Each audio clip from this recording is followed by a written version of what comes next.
I'm about to review a movie which you either are okay with it, or you hate it to death. So, without further ado, it's review time, I guess.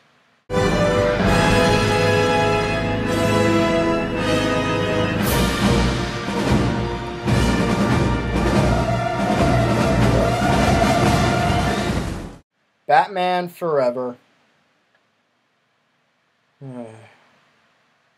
Back in 1995, Warner Brothers wanted to reinvigorize, if that's a word, the Batman franchise, seeing as if Tim Burton pretty much left it in the darkness with Batman Returns, which I find to be a criminally underrated movie. So they decided to bring in Joel Schumacher to direct the next Batman movie, Batman Forever.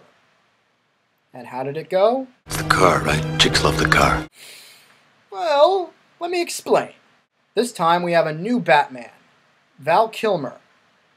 And let's face it, given the movie he's in, he tries. He really does. And he kind of succeeds. But seeing as if he's in this movie, he kind of fails. Unfortunately. And then we have our two villains. The Riddler, played by Jim Carrey, and Two-Face, played by Tommy Lee Jones. One is better than the other. And for this, I'm actually talking about Jim Carrey. Surprisingly, because, look, Jim Carrey actually kind of makes this movie. Now, a lot of people complain that, oh, he's too over the top. Well, this was back when Jim Carrey was funny. I mean, he still kind of is, but this was when he was more loved.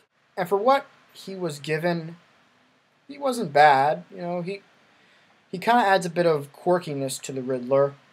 But unfortunately, he just wasn't the cold, calculating, puzzle-making Riddler that we knew before in the comics, unfortunately.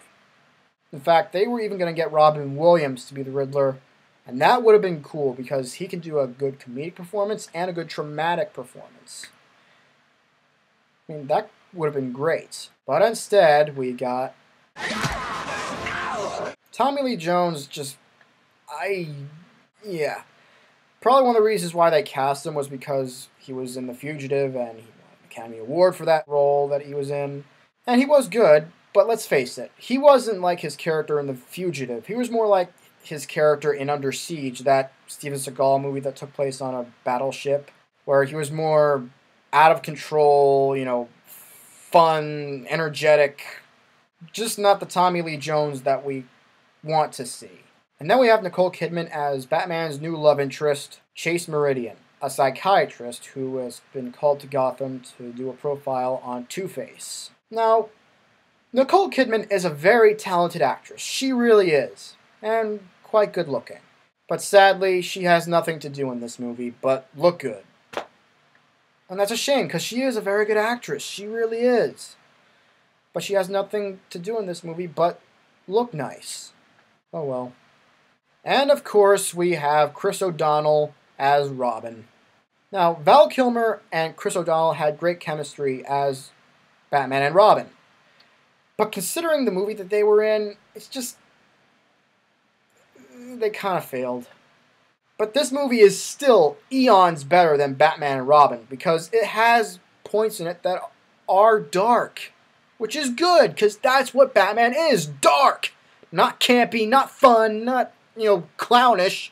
He is a dark, masked vigilante on the hunt for criminals and putting them to justice. That is Batman. And he does not, repeat, does not use... Never leave the cave without it. A bad credit card, you bastards! I'll kill you! I'll kill all of you! All of you will die! You'll get the gas! So all in all, Batman Forever, it's not a good movie, but it's not terrible. I mean, I'd say watch it in moderation. In very slim moderation. So what do you think? Have you seen Batman Forever? Do you actually want to see it? What'd you think of it?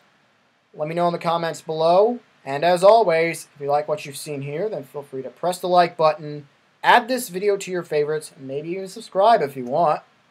So until next time, this is Marcos Aquino saying...